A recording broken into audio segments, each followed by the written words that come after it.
December 19th, 1979, Michelle Martinko was an 18-year-old high school senior. She was impossible to miss. She had the big blonde hair. She was that striking. She was striking. Just a smart, kind, nice person. She was a member of the concert choir. They had a banquet, which she attended. Afterwards, Michelle ended up going to the mall. So did a bunch of her friends from the choir. The mall had just opened. It was 2 months old. It was the place to be in Cedar Rapids at the time. So she would have been parked right in this area? Yeah, she would have been parked facing this direction. She left the mall shortly before it closed. It closed at 10 p.m. that night. You're talking December in Iowa. It's very dark. It's very dark. Michelle walks out and gets in her car. This person snuck up on Michelle, opened the door, and climbed in. She was stabbed and cut a total of 29 times. This was a real fight. It looks personal. It's a lot of stab wounds. It's overkill. It's always the boyfriend, the girlfriend, the husband, someone really, really close to the person. Did either of you know Andy Seidel? I knew Andy through Michelle. That was her boyfriend. I took an instant dislike to Andy. He was very possessive of Michelle. I believed Andy did it. I did not see anything from the men in her life that would give any of them motive to do something like this. I definitely didn't see that from Andy Seidel. The entire police force dedicated time and energy to try to find answers to what happened to Michelle. After a couple of years, the leads were starting to dry up. The case then goes cold. Yeah. We really had given up hope. We truly had. These guys never gave up. The investigation never really stopped. I've been through every piece of paper in here. Probably close to 8,000 pages of reports here. The biggest break came in 2005. The DNA was the key. We collected DNA from 161 people. We were looking for a needle in a haystack. We just need to get lucky. It took us 13 years until we had a suspect. We immediately call up the lab. Is this our guy? What was the answer? Yes. What are you doing in that moment? I don't know what I was doing. I was speechless. So do you think he just all these years thought he got away with it? Well, yeah, because he did.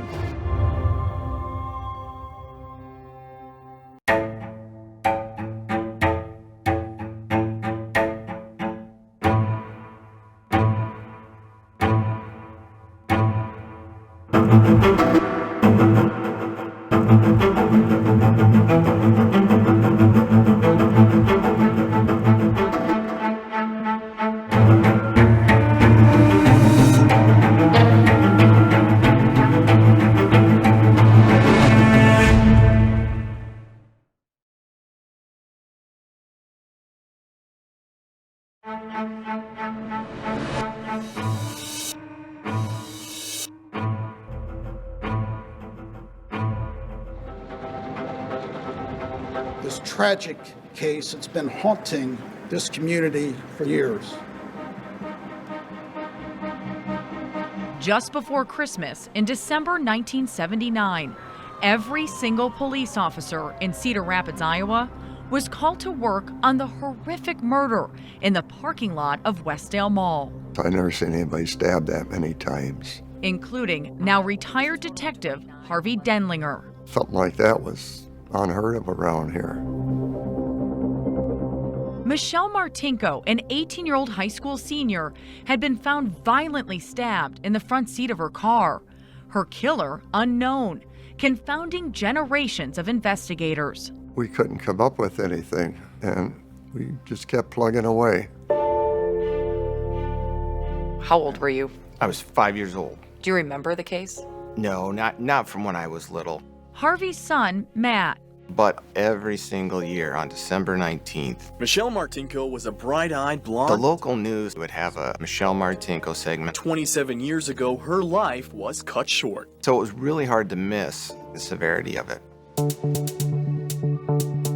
Decades later, Matt, now a detective himself, joined the investigation into Michelle Martinko's murder.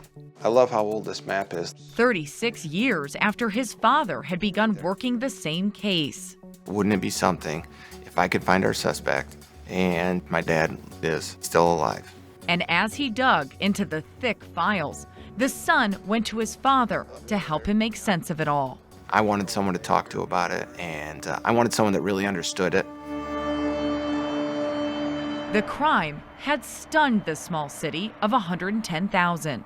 It scared the hell out of us.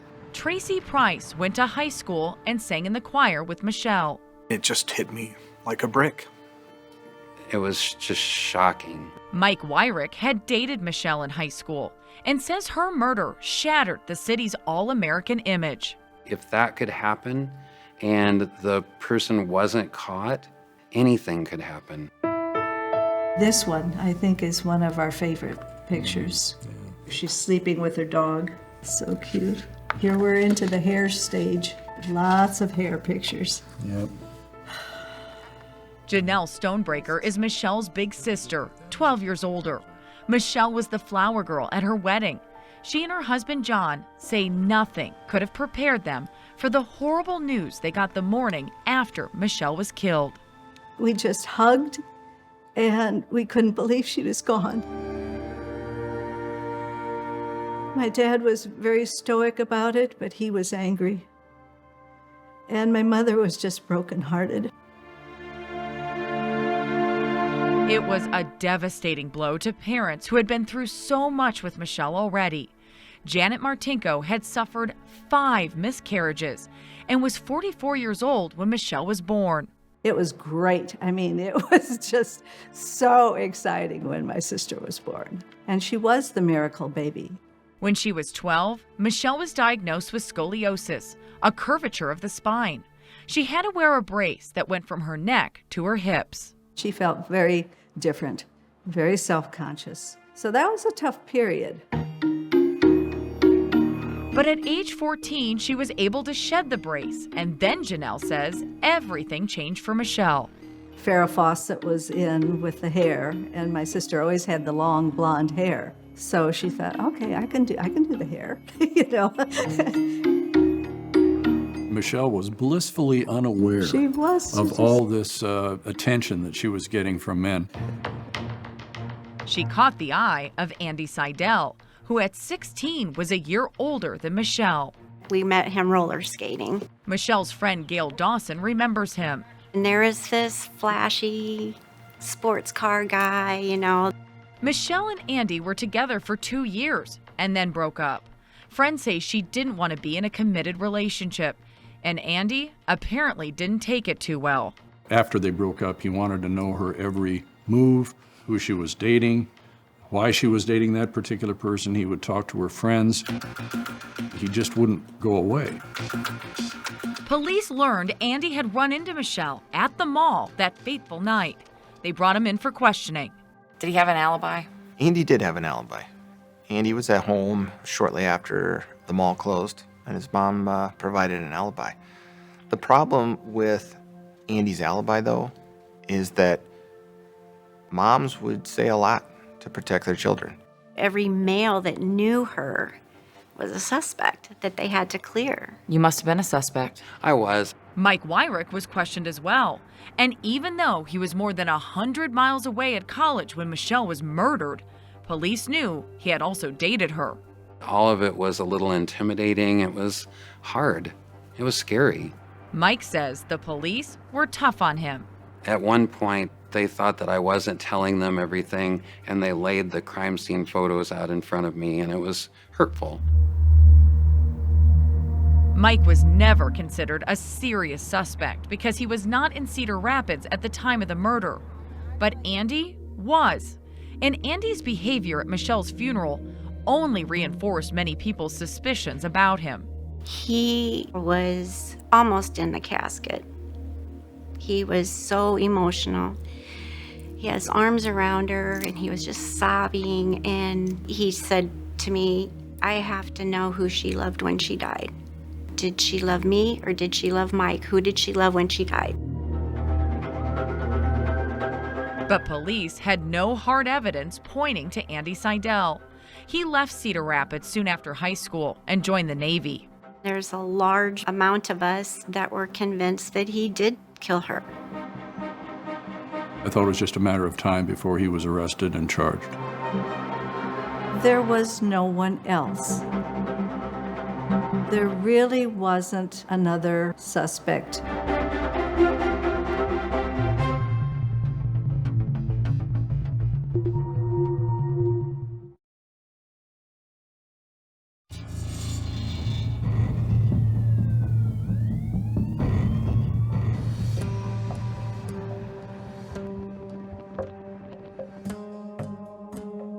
As police investigated those closest to Michelle Martinko looking for potential suspects, they were also looking at the possibility that Michelle may have been killed outside the mall by a stranger. She was out there and she was looking for a coat that her mom had put on layaway for her for Christmas, and she was going to pay it off. Michelle had $186 with her to pay for the coat, but ultimately decided she didn't want it. Tracy Price had run into her at the mall that night and gave her a protective warning when he saw her holding the cash. Put that away, you know. Don't be flashing money out here in the middle of everybody. Tracy only learned later that Michelle was a little anxious that night. She was nervous about going out to the mall by herself, and that she had told someone that she felt like she was being followed. You didn't notice anybody watching her, paying close attention to her? I never got that feeling. Michelle headed to her car in the dark. So she was parked pretty far away. Yeah, she was parked a ways out here. I think she gets in. I think she probably turned that car on herself and was warming it up for a minute to get the frost off the windows. And I think that in that moment before she puts it in drive and leaves, I think he's at the door, pops it open, pushes her over and climbs in. Sounds like a robbery? On the surface, it would sound like a robbery, but she did have cash on her. It wasn't taken. She did have a bag with some items she had purchased in the back seat. Those weren't taken. So is it a sexual assault? It very well could have been the plan. Although the autopsy showed she was not sexually assaulted, Michelle had defensive slice wounds on her hands and body. You have to assume that pretty much any motive that you can logically think of was a possibility, and that Michelle decided she wasn't going to allow that to happen. She fought. Whatever the motive, the assailant had come prepared. They found rubber glove indentations on the outside of the car in dirt. They found them inside the car in blood. It was clear that that person was trying to conceal their identity. Investigators had no fingerprints, no witnesses, and few leads. Although they had a blood-soaked crime scene, DNA technology was still years away. It's frustrating. By 1986, this case is sitting on ice. It's that cold. No one can think of anything more to do at that point. Michelle's family was even more frustrated. It seemed that everybody had been looked at. We thought the investigation was pretty much dead in the water. It would take almost 2 decades, but the case would come alive again. In 2005, Detective Doug Larison was in charge. Coincidentally, he had gone to high school with Michelle. Although they were not close, her murder had deeply affected him. So that had been on your mind since you were 18 years old. How do we get this solved? Right. I felt the responsibility towards my classmates, actually, to get this crime solved. In the years since Michelle's murder, DNA had emerged as a forensic tool. Technology changes, science changes, so I wanted to proceed and move the case forward. And Larison did just that.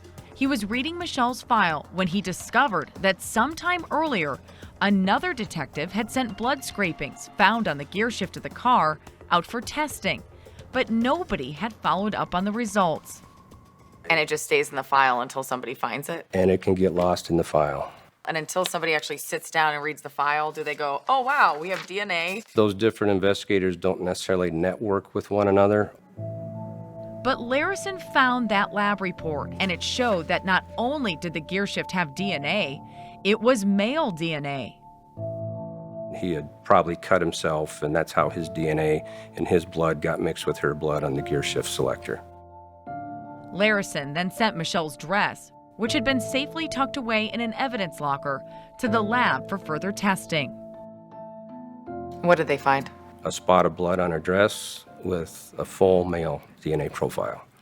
And it was consistent with the male DNA profile on the gear shift selector. Larison had identified a crucial piece of evidence.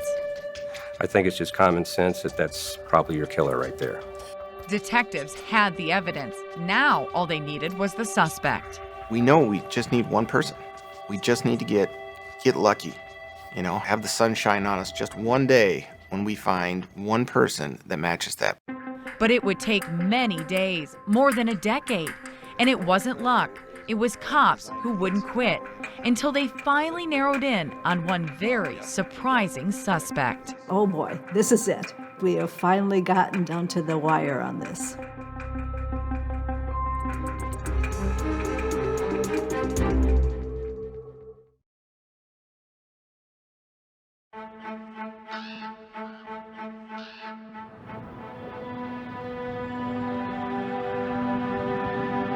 Here in America's heartland, for friends like Tracy Price, who saw Michelle Martinko the last night of her life. Every anniversary, it goes through your head.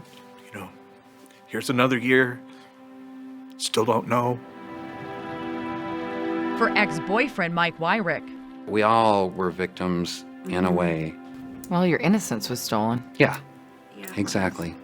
Then the fear set in. And for close friend Gail Dawson, Michelle's murderer left a mark on all their lives. You're scared. You're afraid to go places.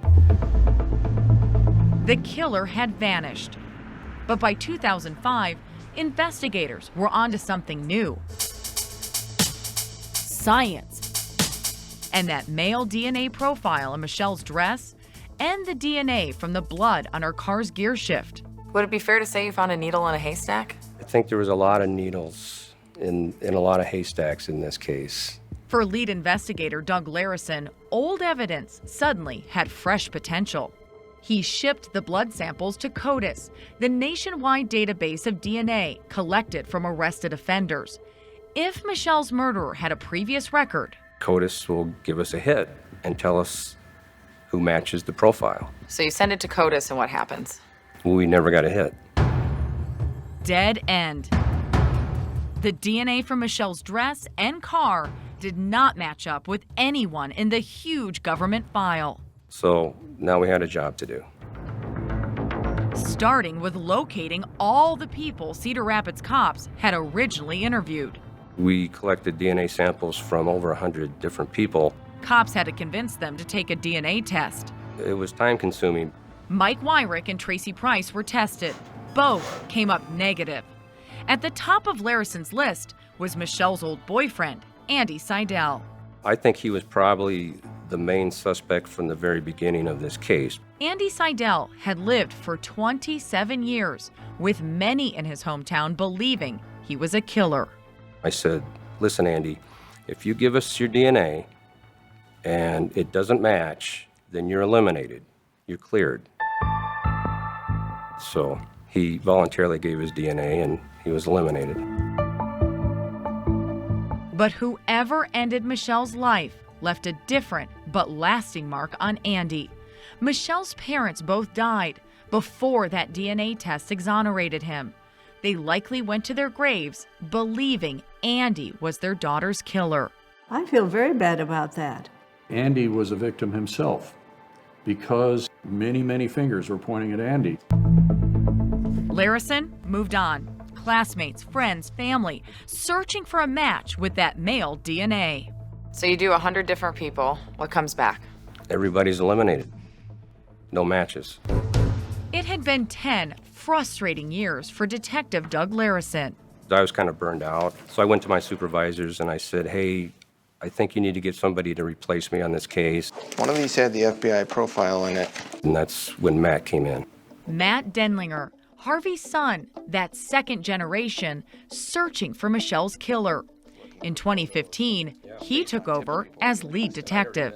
They would tell you our computer records only go back to 1990. Facts hadn't changed, but DNA technology had once again advanced further, offering tantalizing possibilities. We've got this DNA profile. How can we get more information from it? Can we find out eye color, hair color, race? Denlinger reached across the country to Virginia's Parabon Nanolabs. And they said, yeah, we know what you're trying to do. And guess what? We can make a picture of a potential suspect from that DNA sample. Did you think that that could be possible? No. No, I had no good concept that that was possible. It sounded a little bit sci-fi, but I was ready to try. We had to do something. The portrait was striking. Parabon called the technique snapshot. It put a face on a phantom. What we learned from that is our suspect was probably a white male, blonde hair, blue eyes. This first image I'm going to show you here. And so we had a press conference. Investigators had narrowed down the suspect's genetics, but they did not know his age or have a clue as to how he wore his hair. So different sketches were created, each with a different look.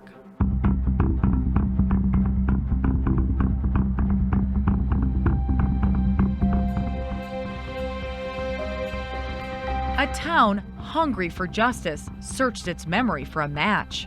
Do you get a lot of tip calls? We got hundreds. Any of them pan out? No. It's every blonde-haired, blue-eyed guy that ever walked the face of the earth and stepped foot in Iowa. Are you just confused? I was really confused, and I did not know where to go next. That answer came from an infamous but totally unrelated case. California's so-called Golden State Killer. Joseph DeAngelo was arrested in 2018, charged with a decades-long spree of serial murder and rape. That was big news. That was big national news then. I read the article, and it talked about genetic genealogy. And you went bingo. I went bingo. Genetic genealogy, the charting of DNA from one family member to another.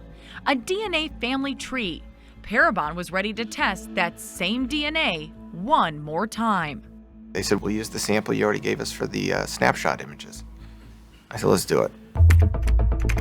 Parabon searched a public national database called GEDmatch of people who submitted their own DNA voluntarily to trace their own personal family tree.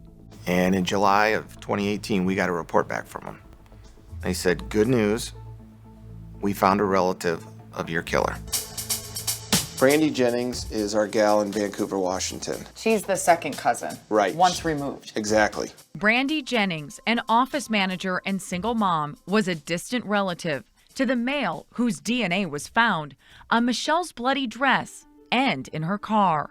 So you start with her. We start with her. Denlinger spent months building Brandy's family tree, all the way back to her great-great-grandparents. We used genealogical records, birth records, marriage records, gravestone records, anything we could find to fill in a bunch of these unknowns. As more blood relatives of Brandy Jennings provided their DNA, a genetic puzzle filled in, and the detective reached out to Parabon once again. And they recalibrated things and said, listen, we think your best odds are these three brothers who live in Iowa. 3 brothers, all from Iowa, all likely sharing some DNA with the blood found in Michelle Martinko's car. A 38-year trail was heading straight back home. 20 minutes away. I was pretty excited about this one.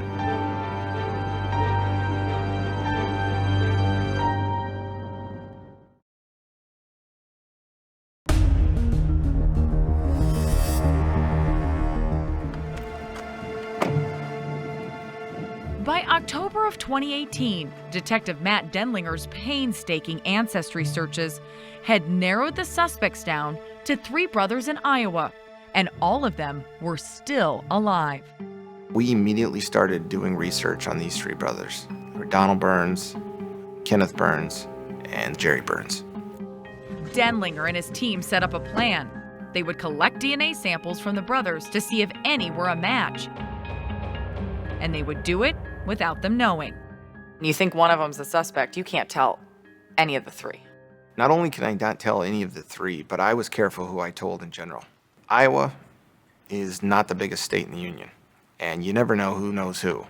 They followed one brother to lunch and grabbed his straw. For the second, a toothbrush was collected from his garbage. And then the third brother, Jerry.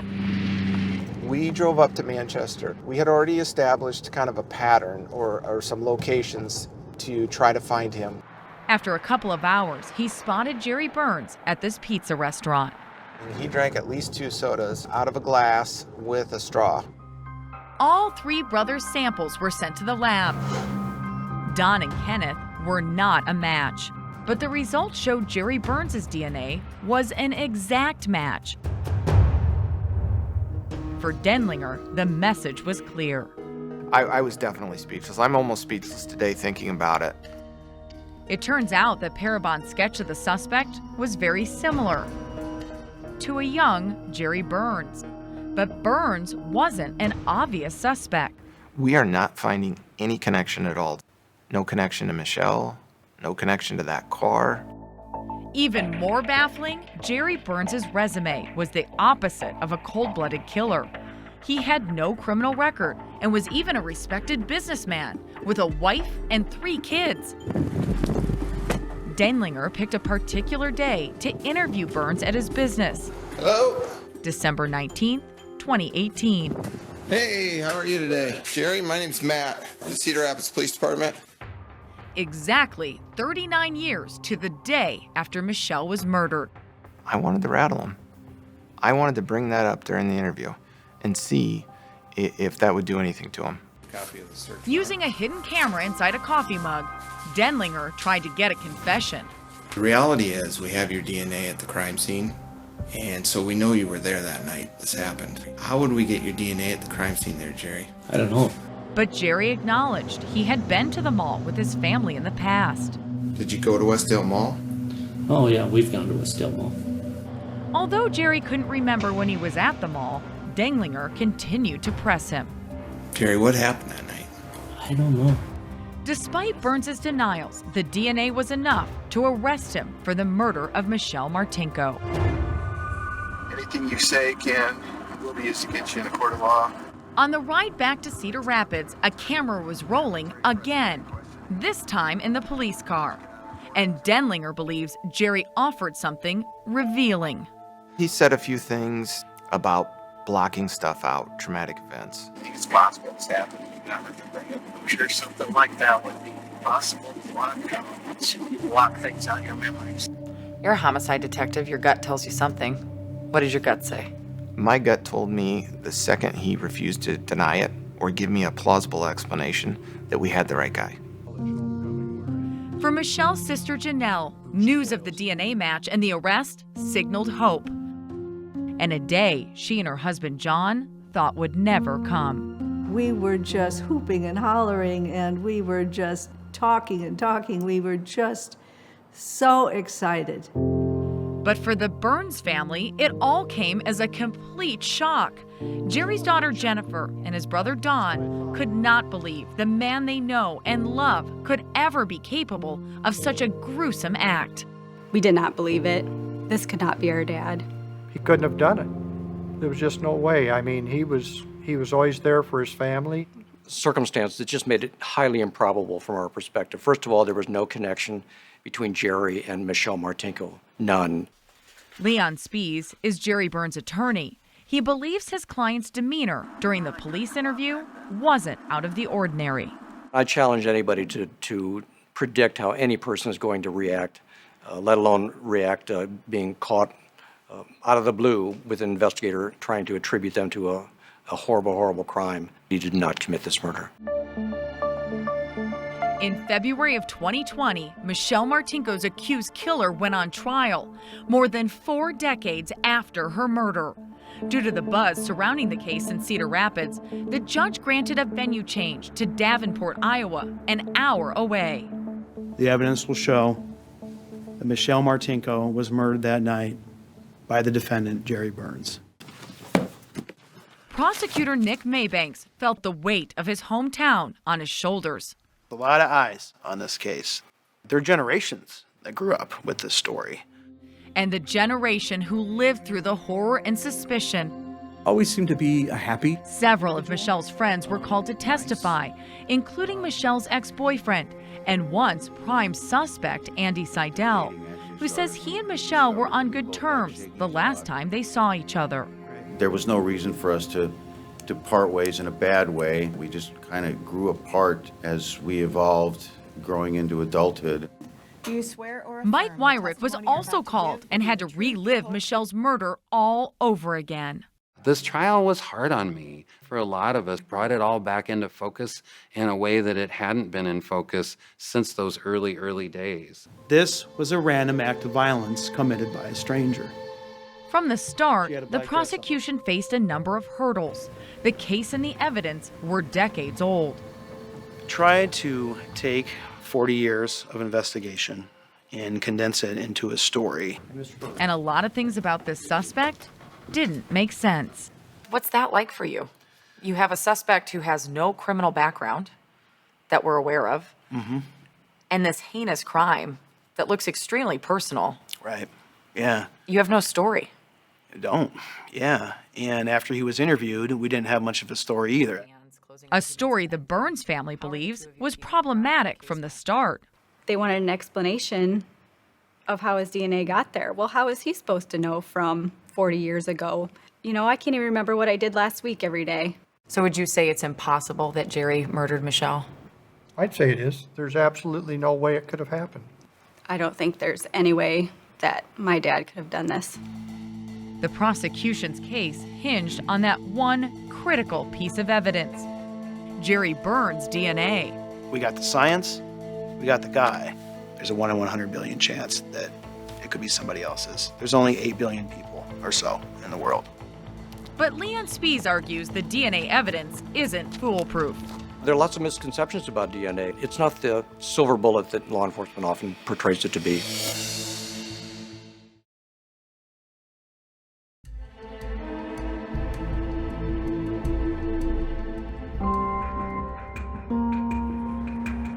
As the state's case wound down, prosecutor Nick Maybanks had one last card to play. He called a new witness, Michael Allison, a drug offender who had become friendly with Jerry Burns in jail. Yes, I do. I asked him directly, Jerry, did you do the crime? And he said, I can't talk about this. But Burns did say something curious. He feels like no matter what happens in this case, that he wins because he had the opportunity to be out there with his family all these years. Allison said Jerry later made another comment while they were playing cards that disturbed him so much, he volunteered to testify. He had told me if I keep beating him in pinochle, he was going to have to take me to the mall. It disgusted me. In his defense case, Leon Spies calls only one witness, Dr. Michael Spence, a molecular biologist. He says while there is no doubt the DNA in Michelle's car belonged to Jerry Burns, how it got there was another matter. Is it, Dr. Spence, a plausible explanation that the DNA of Jerry Burns could have come about by a transfer? Yes, that's a distinct possibility. Every time you come into contact with something, you're shedding DNA, you're leaving a biological trail of yourself. She was in a shopping mall before she was killed, a shopping mall that the Burns family had used. She sat down with a friend at a food court that Jerry Burns and his family may have sat at. But how did Jerry's DNA end up on the Buick's gear shift? Jerry's brother Don Burns believes there could be an innocent explanation. He worked in a dealership that sold Buick cars, so there is a possibility that if records show that car went through that dealership, his DNA could be in that car. But Detective Matt Denlinger isn't buying it. My question for them would be, did the dress go to the Buick dealership too? This is fantasy world. Common sense says that that's not the case. Impossible. Impossible. Ladies and gentlemen of the jury, good morning. In his final arguments, prosecutor Maybanks tells the jury there was only one way Jerry Burns' DNA got into that car. There was no chance of outside contamination on this dress. We know how it happened, and we know who did it. In his closing argument, Spies attacks the integrity of the investigation. You can consider not only the evidence, but also the lack or the failure of evidence produced by the prosecution. And he tells jurors to consider how unlikely it is that a man like Jerry could commit a crime like this. The state's scenario here is that Jerry Burns, a married man with 2 young children at home, leaves, drives to Cedar Rapids, Iowa in the night, leaving his wife and children behind, armed with a knife, armed with rubber gloves, goes to a Westdale Mall on the chance that he's going to encounter Michelle Martinko, designs to kill her, and then leaves and drives back home. Splattered with blood, presumably with a knife wound in his hand. That's the scenario the government wants you to believe. The jury begins deliberations on a Monday afternoon. Remember, you are the judges of the facts. Nerves are on edge.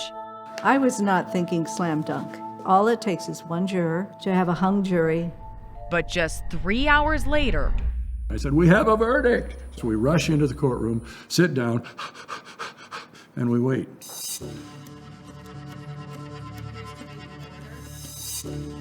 Thank you. We, the jury, find the defendant, Jerry Lynn Burns, guilty of the charge of murder in the first degree. Guilty. The courtroom was silent. We almost couldn't breathe. It was just amazing. It was fabulous. We were aware of how quiet it was on Jerry's side and that there was no reaction. Unfair. I'd say I was stunned. The verdict came back so fast, I don't know if the jury really took time to look at the facts. What do you feel in that moment? Extreme relief. The weight of the world was off my shoulders now. Harvey Denlinger, the investigator who was there at the beginning of the case 40 years earlier, saw his son help end it. I'm proud as heck of him. I really am proud to get an answer, while he can still appreciate it. He said today how proud he is of you. Well, all right. We're gonna take a break. Finally, there was an answer to the question that had haunted Cedar Rapids for so long. But there is a lingering question. Was Michelle Martinko Jerry's only victim? I just seen something about Jody Husentroot recently. In his interview with Denlinger, Burns randomly mentioned the name of Jody Husentroot. You are watching News Channel 3 Daybreak. She was a blonde news anchor kidnapped near her car in a parking lot in 1995 and never found. She worked in Mason City, Iowa, 2 hours from where Burns lived, though there is no evidence he knew her. Do you suspect that Jerry Burns was involved in other crimes? I don't know the answer to that. My gut tells me there's probably something else out there. Mason City police will not disclose whether they are investigating Burns in the Husentroot disappearance, and his DNA is not connected to any other cases. But in Michelle Martinko's case, she played a unique role in revealing her killer. She fought so hard that she caused the murderer to cut himself. He left his DNA, and so Michelle helped solve her own murder. 4 decades after Michelle's death, her friends, family, and generations of investigators gather to celebrate her memory. This case isn't just about her death, it's about her life. Nick Maybanks worded it the best. I mean, he said, it's not about how she died, it's about how she lived. You can't help but wonder where life would have led her. Her name will be forever etched in local history as part of Cedar Rapids' most haunting crime. You've been a prosecutor for 20 years. Is this the biggest case you've ever had? Yeah. Every case, you want justice. But a case like this touched so many people over so many years, there'll never be another one like it.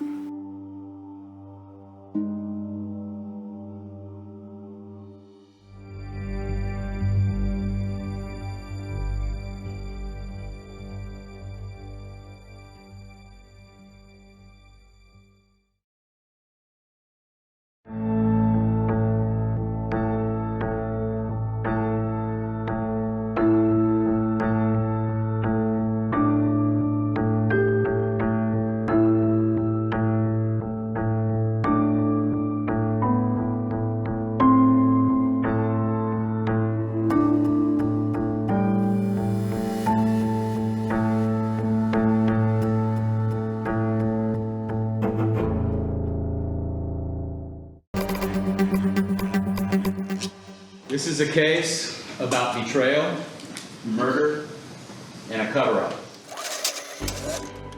On April 16, 1960, Irene Goddesel went to Sacred Heart Church in McAllen seeking to save her soul. Instead, she was suffocated. And you're going to find out that the man who did this is John Fight. There may be people who don't understand why an old man is being prosecuted. He looks like everyone's grandfather. But make no mistake, this is an evil man. He was a predator. He was a wolf in priest's clothing. Looking to attack. She was not only beautiful physically, she had a beautiful soul. I think she just loved her faith. I don't think she thought of it in terms of, oh, look how religious I am. It was like, this was my life. Down here, it's a primarily Catholic community, and Easter is the high holiday. Irene on Holy Saturday, with the church packed with everybody trying to cleanse their soul in this confessional, about 7 o'clock, walked in. She would never again be seen leaving that church. They'd later find her body in an irrigation canal, thrown like a piece of trash. Irene was found 5 days after she disappeared. And what had the killer done to her? She was sexually assaulted, physically assaulted, and she died of suffocation. Back then, the church was very powerful. It was unheard of to be accusing a priest. You know, you just didn't do that. My father, that was the deputy sheriff at that time, he approached his superior and asked him why is nothing being done. And he was told to just step away from the case. Just step away, let us take care of it. Did the Catholic Church in those days have the power to prevent a suspect in a murder case from being arrested? Yes. The case died. It was a cold case.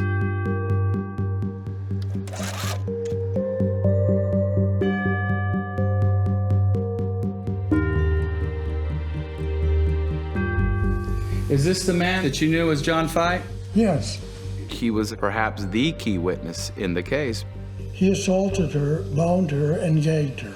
As he left, he could hear her saying, "I can't breathe, I can't breathe."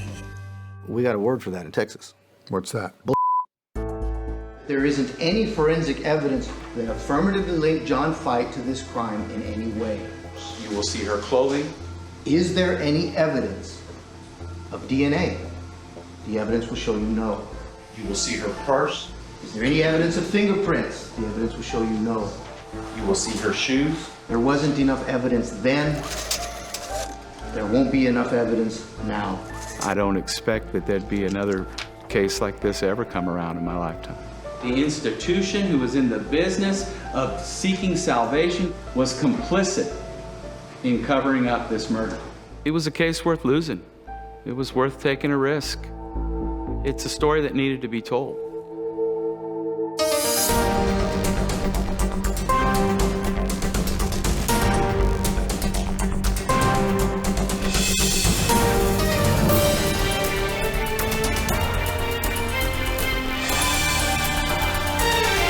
"48 Hours, Sins of the Father."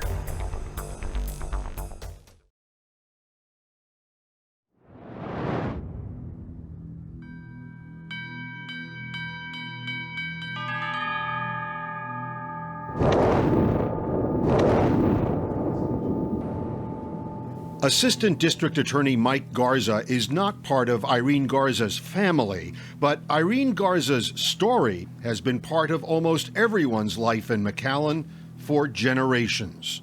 Kind of grew to folklore, kind of grew of legend about a girl that, went to confession and, never left.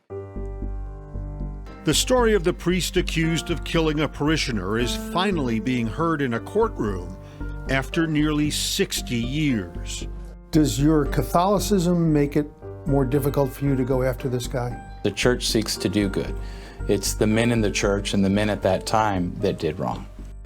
It became clear that on April 16th, 1960, John Fife murdered Irene Garza. He did this with malice aforethought. At 85 years old, former priest John Fife hardly looks like the heartless killer the state says he was in 1960. It was a rainy Easter Sunday. Sylvia Acevedo Stern was then 18 when she received some news about her childhood friend Irene that she has difficulty talking about still. We were all very scared. And it was just this scary unknown that someone you knew and that you loved had disappeared. 25-year-old Irene Garza had gone to confession at Sacred Heart Church the night before and had failed to return to her parents' home where she still lived. That was not like Irene. She checked in all the time. Parishioners had spotted Irene earlier that night, putting on a lace veil, kneeling in a pew, and in a confession line. But no one ever said they saw her leaving the church grounds. People remembered her, whether she was your neighbor, whether your wife was jealous of her. People knew her. Irene had been crowned prom and homecoming queen at the local college and Miss All South Texas Sweetheart.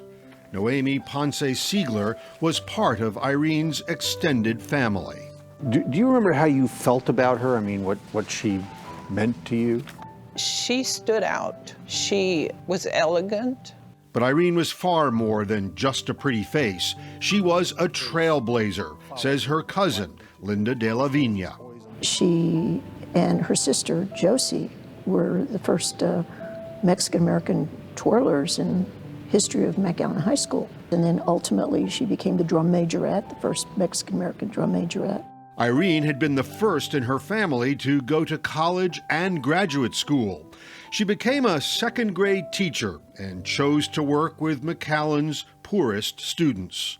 Oftentimes she would use part of her salary to buy them school supplies, to buy them things that they needed. And Irene was generous with her own family. Linda was just 9, but she still remembers their last conversation. She had Easter baskets for us, and my brother and I were excited and jumping up and down because we just knew that she would not have forgotten us. But before Easter Sunday, Irene had to go to confession at Sacred Heart Church. Religion played a central role in her life. Every Sunday, she'd go to church? Every Sunday. Every Saturday, she'd go to confession. It was a little bit of a family thing. Irene's going to confession whether she needs it or not. When she disappeared, the search for Irene Garza was huge. 70 members of the Hidalgo County Sheriff's Posse, many on horseback, fanned out looking for Irene. And one of them was Noemi's father. That man wouldn't even sleep trying to find Irene. Sylvia remained at the Garza home for days after Irene vanished. She says at first everyone tried to hold on to hope. But then Irene's purse was found near a dirt road. Is this the purse that you recall that was brought to the house? Yes. The news only got worse. Just up the road, they found Irene's shoe. Is that Irene's shoe? Yes, sir. And the shoe was a killer. Then, 5 days after she vanished, everyone's worst fear was confirmed when Irene's body was found floating in an irrigation canal. And I just remember her mother just dissolving. I mean, I just saw her just bending over in pain. Irene was still partially dressed, but her blouse was unbuttoned and her underwear was missing. The autopsy showed she had been beaten and sexually assaulted. It was showed that she was killed by asphyxiation, probably suffocation. At first, there were few leads at the crime scene. Just an imprint of Irene's petticoat on the canal bank and a partial heel print from a man's shoe.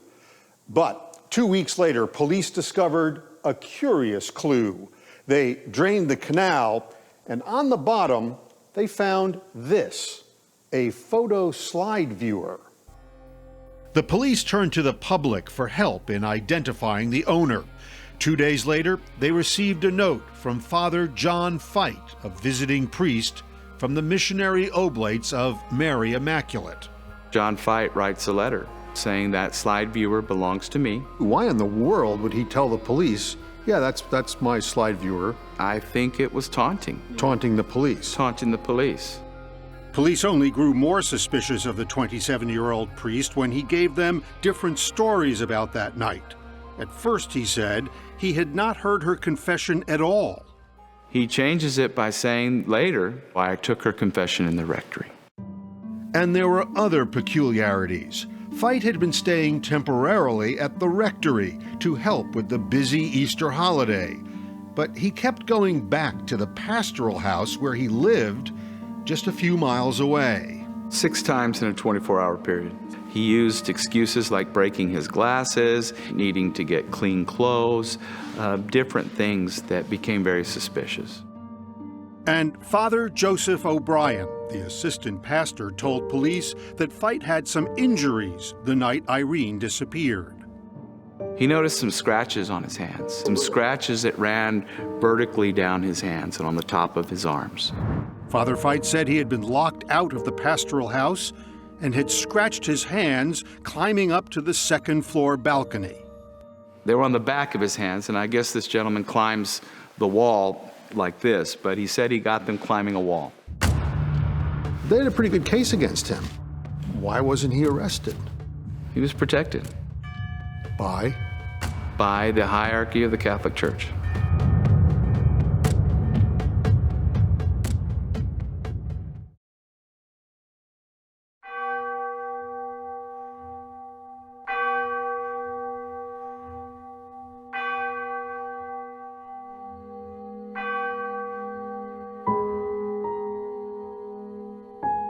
It's always been very difficult.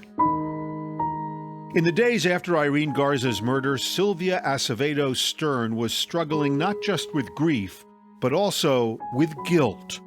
On the Saturday she vanished, Irene called Sylvia's house, hoping she could accompany her to confession. But Sylvia wasn't home. That day might have been different. If I had been with her, she might not have gone to the rectory.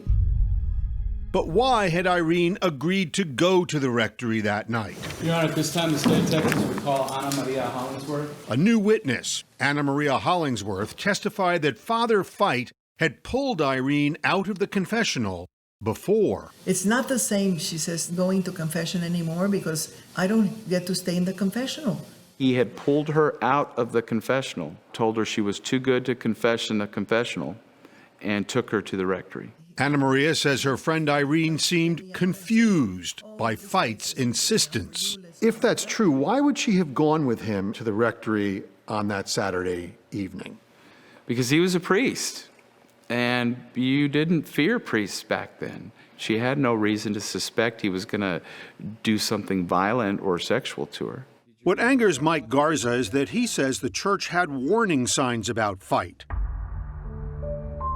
Just 3 weeks before Irene was killed, a woman named Maria America Guerra had been attacked in a nearby church. A man that she had seen came up behind her, tried to stuff a rag in her mouth, threw her to the ground. And at that point, she was able to bite his finger so hard that she tasted blood in her mouth and get away. Although the church suspected Fite, he was not turned in. Mike Garza says a source told him the solution was to send Fite a few miles away to Irene's family parish. What was the point of that? I guess to keep an eye on him, I guess to protect him at the time. They certainly weren't going to turn him. To protect him. So did he behave himself up until the time that you believe he killed Irene Garza? No. Is that what you looked like? Yes, when you were about 20 years old? Yes. Garza found another new witness, Beatrice Garcia, who says in the weeks before Irene Garza was murdered, she had a bizarre encounter with Father Fight. I was walking to work. A car approached me, and I said, "Can I help you, sir?"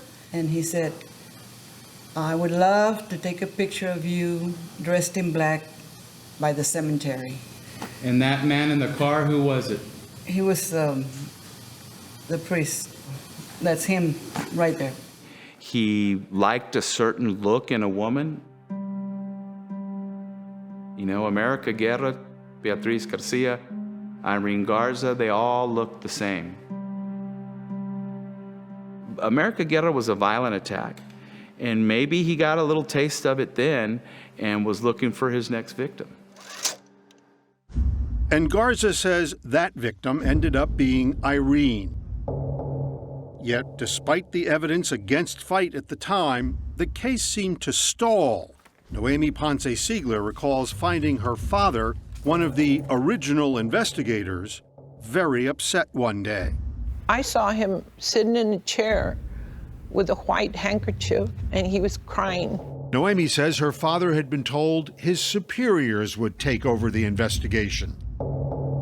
Around that time, Irene's parents got a visit from Father O'Brien of Sacred Heart Church. The church tried to placate them, saying, you know, even if it is him, we're going to take care of him. He would find justice within the church if it was him. Irene's family had long suspected that there had been a conspiracy between the authorities and the church to protect Fight. They could never prove it then. I'm showing you what's been marked as State's Exhibit 108. But the state says there is proof now. I was stunned. I felt like I had a smoking gun at that point. It's a letter written in 1960 from one church official to another.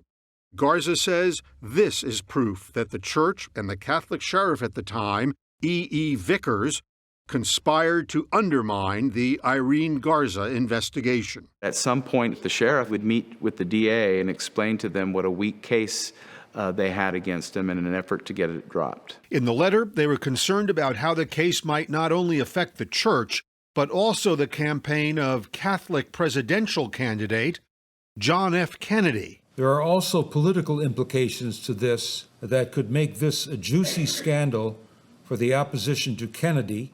Father Thomas Doyle, a leading expert on clergy abuse, analyzed the letter for the jury. And I believe I found in every paragraph some element that I found very unusual, but pointed to an attempt to cover this up, to make it go away. But there was no getting away from Maria America Guerra's accusation because she had identified Fight. A year after Irene's death, he stood trial for attempting to rape Guerra, but the jury deadlocked. Rather than face a second trial, Fight pled no contest in 1962 to a lesser charge, aggravated assault. And what happened to him? He was fined $500. $500. $500. The state calls Daryl Davis. And Daryl Davis says he knows how that happened. And who is that young man standing there? That's Daryl Davis, Channel 5 News. Davis is now a local attorney, but back in 1962, he was a young TV reporter who had covered the Maria America Guerra plea in this very courtroom. That the clock that's on the back of that wall there? Still there after 57 years. Davis says around that time, he and several other reporters were summoned to an off-the-record meeting with Robert Lattimore, who was then the district attorney. He said, we know, verbatim, we know that Father Fight killed Irene Garza. And I remember he said, and the church knows that he killed Irene Garza. So we have made some arrangements. Davis says in exchange for that plea in the Maria America Guerra case, Fight would not be prosecuted in the Irene Garza case, and the church would send him away. He said the church is going to put him in a monastery for disturbed or troubled priests, and he will be kept there for the rest of his life. And so Father Fight disappeared from the area. The case was buried. Irene's parents died without knowing that decades later, it would be brought back to the surface by a former monk. I covered up the evidence. I'm sorry for what I did.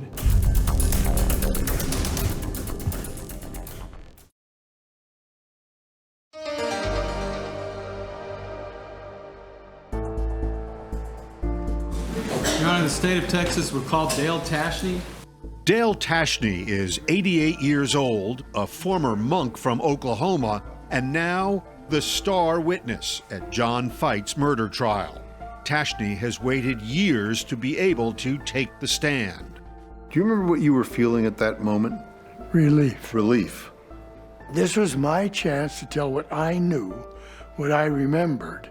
In 2002, 42 years after the murder of Irene Garza, Tashney sent a letter to the San Antonio police saying he had information about the death of an unnamed woman in the 1960s on Easter weekend.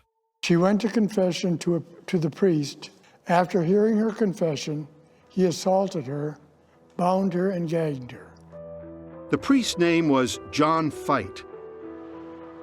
The San Antonio police knew nothing about the case, but the Texas Rangers did.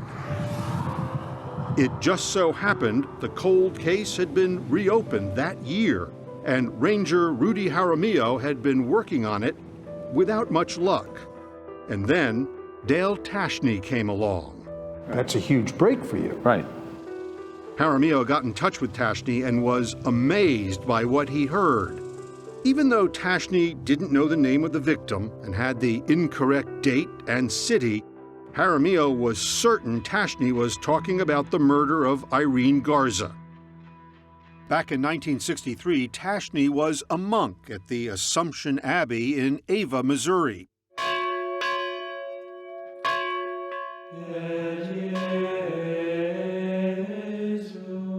He says his superior ordered him to counsel a young priest named John Fite, who had just arrived at the monastery with an unusual story.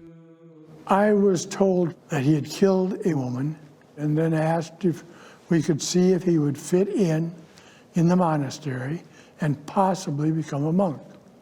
And I said, murderer become a monk? Did that seem odd to you? To me, yes.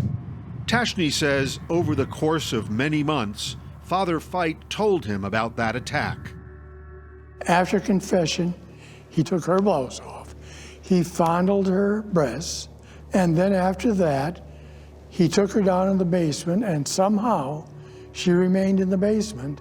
I assumed that he tied her up down there.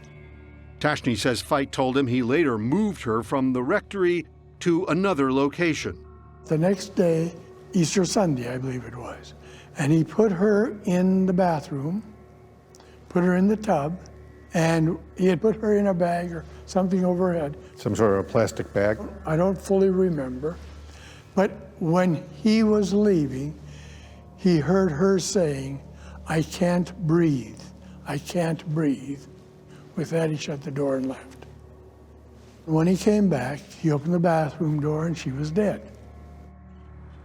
And then with the body, he dumped the body along the road by a canal. Despite hearing all this, Tashney says he did not call police then because he felt his only job was to counsel the priest. But it soon became clear that Fite was not a good fit at the Assumption Abbey, and he eventually was sent to another monastery in New Mexico. Send him out the door, Yes, knowing what you knew. yes. Buried as much of it as I could. Tashney eventually left the priesthood, got married, and raised a family.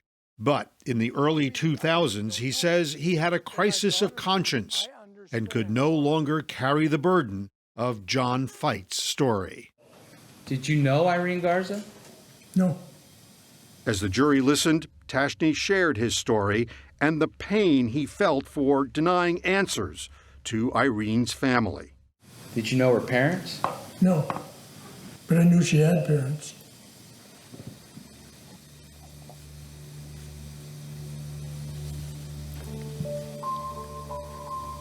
Can we move on to something else?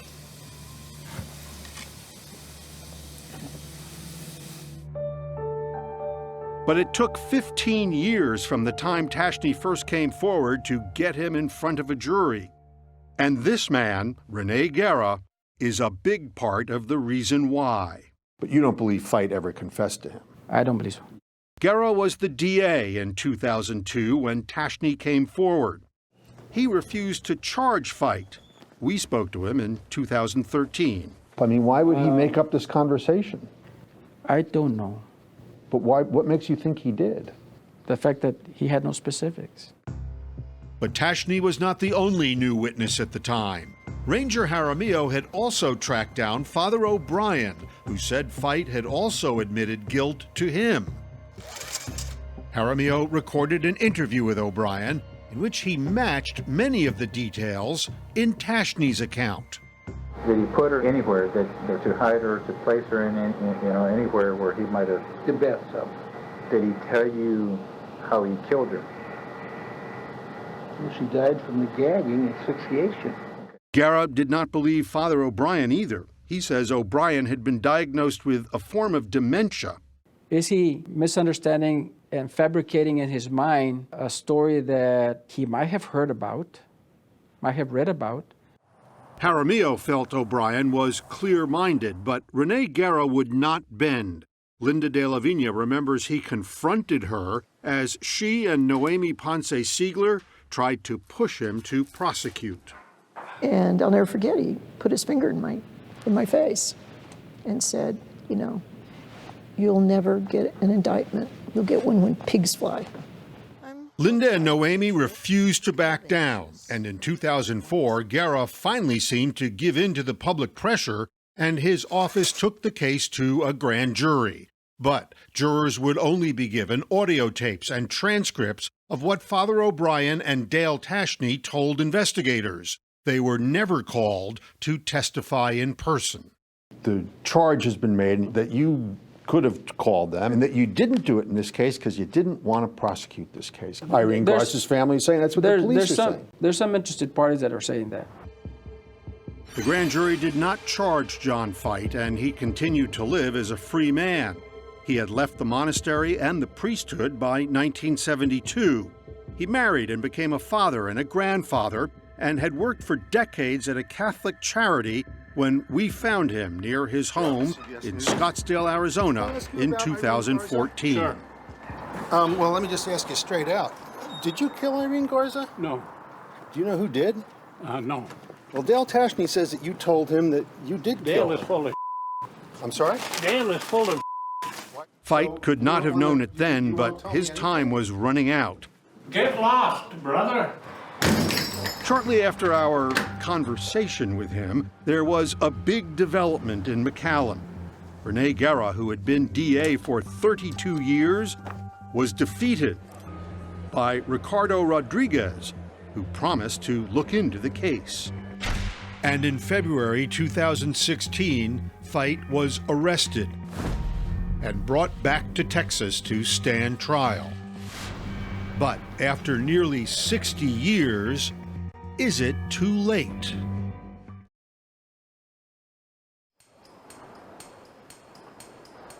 After hearing her confession, he assaulted her, bound her. Dale Tashney's testimony allowed the prosecution to piece together the last hours of Irene Garza's life. He put the young lady downstairs in the basement of the rectory at that time.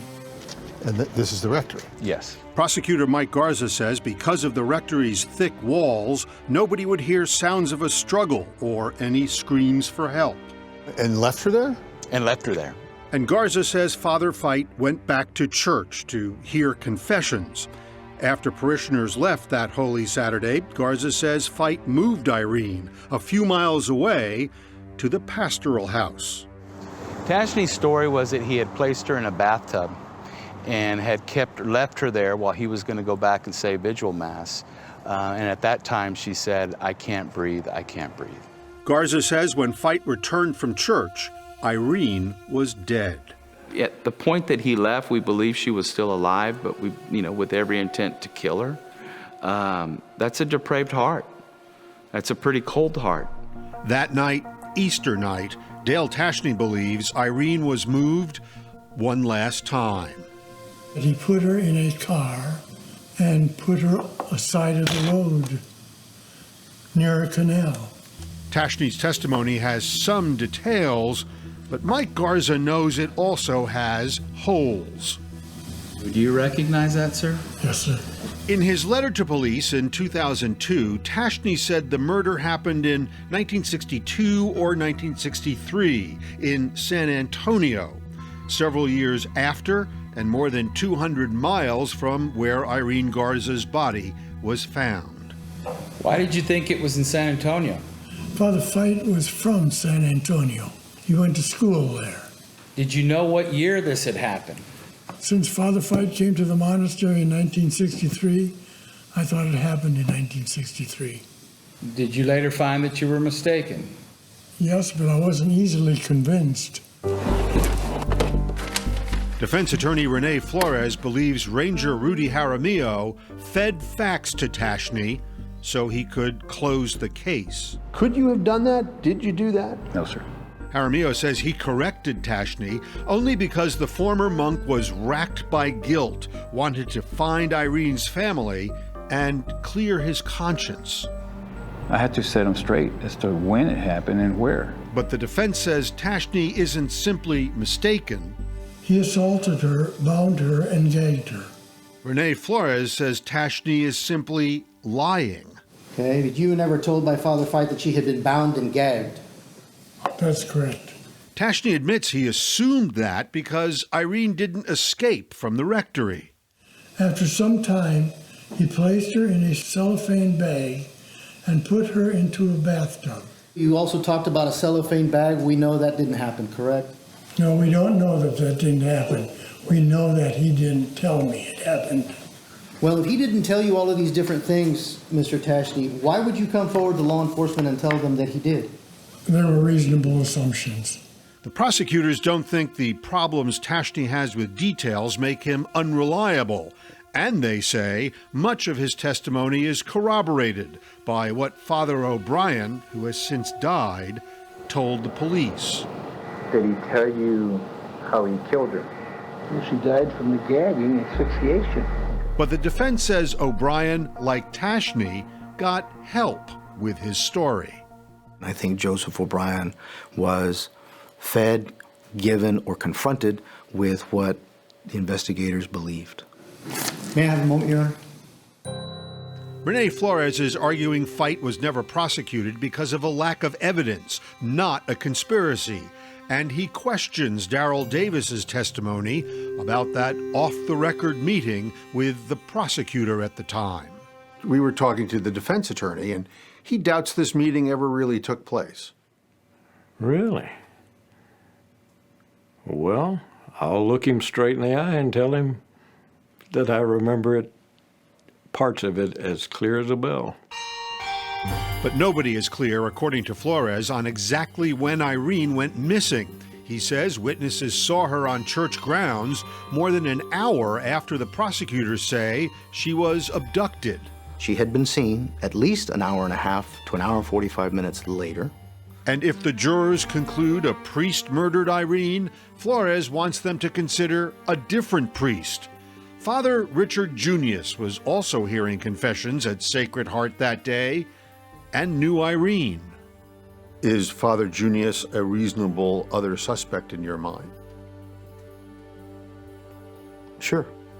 Flores says Texas Rangers interviewed Father Junius decades after the crime, and he seemed nervous. If I recall correctly, Texas Ranger Jaramillo indicated that Richard Junius was not very happy about being interviewed. That suggests something. And why law enforcement ignored it, I don't know. But Father Junius was never considered a suspect in the case, and he died in 2007, so he can't defend himself. But John Fite can, if he decides to take the stand at his trial. There are several things I'd like to speak to.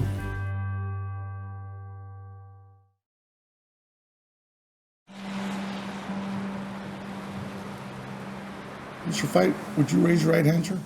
Do you swear or affirm the testimony you're about to give in the case now before the court is the truth, the whole truth, and nothing but the truth? So help me God. Very well, sir. For years, people have been trying to get answers from John Fite about Irene Garza's murder. There are several things I'd like to speak to. And it looked like Fite might be considering taking the stand at his trial. I'm kind of between a rock and a hard place here. During a break, his attorneys consulted with Fite, who finally announced his decision. Well, it was a wrestling match between my vanity and common sense, and common sense prevailed. Mr. Fite, do you wish to testify in your own behalf? No. You think he would have been a good witness? I think he would have been a great witness, but I think that the prosecutor would have done his very best to attack and eat him up. Please rise for the jury. With that settled, closing arguments can begin. May I proceed? Yes, sir. May it please the court. Prosecutor Mike Garza reminded the jury of the women he says Father Fite preyed upon. He was a wolf in priest clothing, waiting to attack. Attacked once, tried to attack again, and finally he got his prey. Ask yourselves this: what evidence was there that John Fite had any intent to kill? What evidence did you hear? You're here to find facts, and sometimes there just aren't enough to convince beyond a reasonable doubt.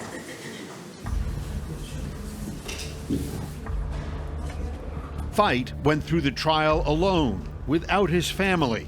And on December 7th, 2017, after 6 days, the cold case against the former priest was in the hands of the jury. The jury began their deliberations just this afternoon. I was confident. I felt we had the right jury in the box. And that carried you through the first, what, 2 hours of That deliberation? carried me probably through the first 2 hours. And then what happened? It started taking long. We received another note from the jury. And I started losing faith.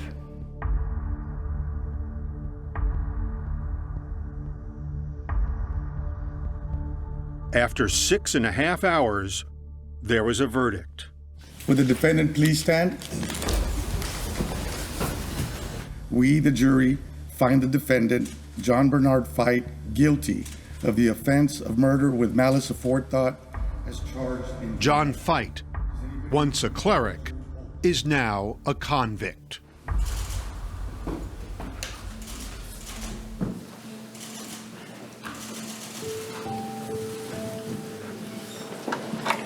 Guilty.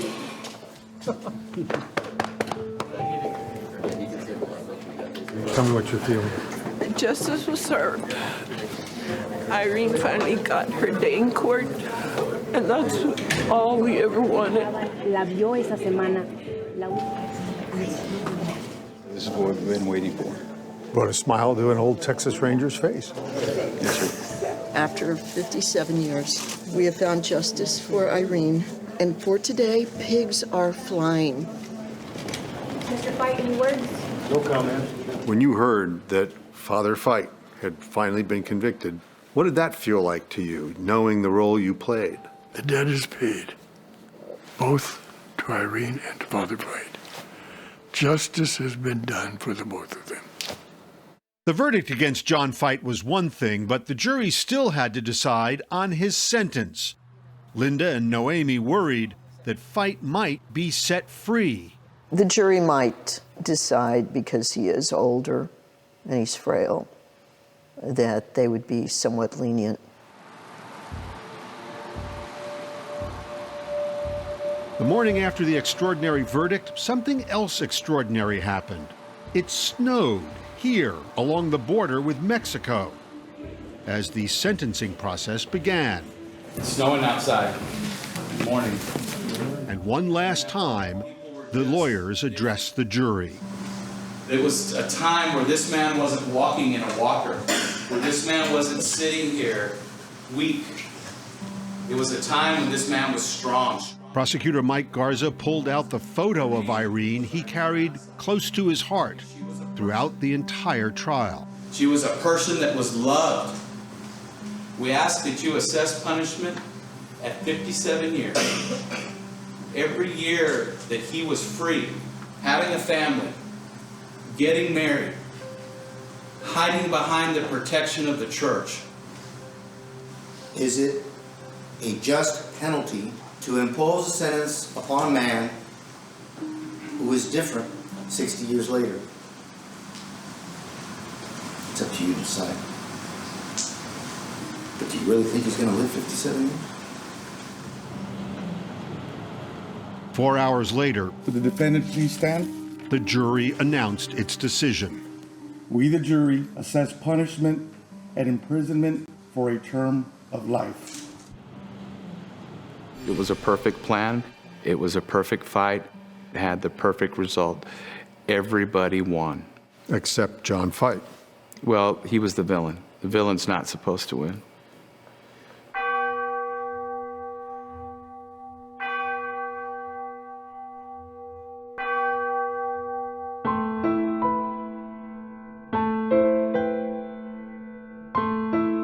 I said, okay, Irene, I know what your message is. We must get back to respecting, caring, and loving each other. That's what we have to do. That's the lesson she taught us. She was so good. She was and will be my hero. For Mike Garza, this case tested his trust in the church, but in the end, he kept his faith. I have crossed the emotional line in this case. This case was very important to me from my heart. I truly believed that faith would win, and it did.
What's the emergency?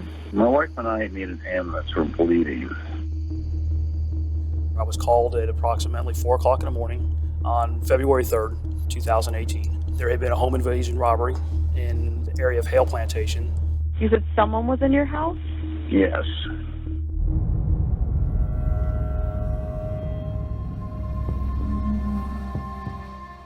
I'm being advised that the wife has severe injuries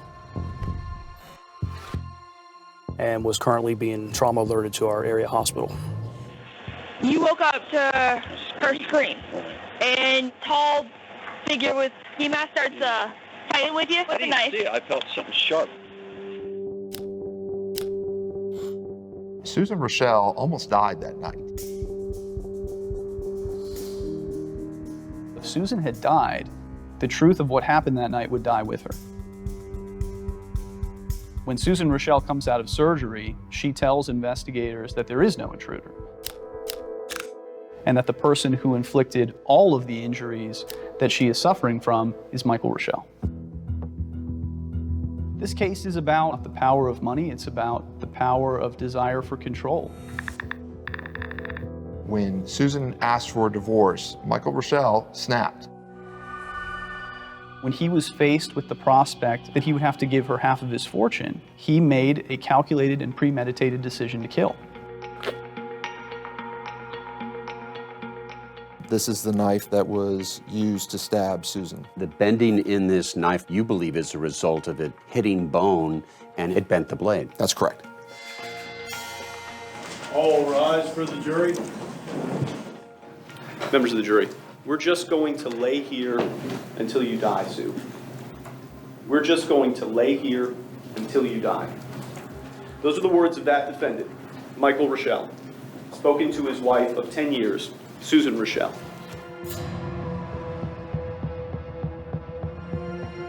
got close to her right here, and her hand comes out and... Was there anything in her hand? Yeah, a knife. There's no way on God's green earth that my father would stab anyone.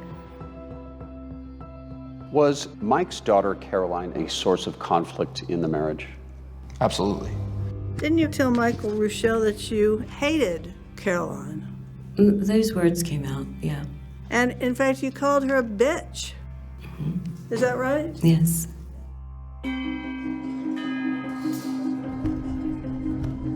Never in 1 million years would I think that my wedding would be the catalyst of all of this. Who do you believe brought the knife into that incident? Susan Reuschel. Who do you believe was the attacker in the February 2nd incident? Susan Reuschel. And who is the victim? My father.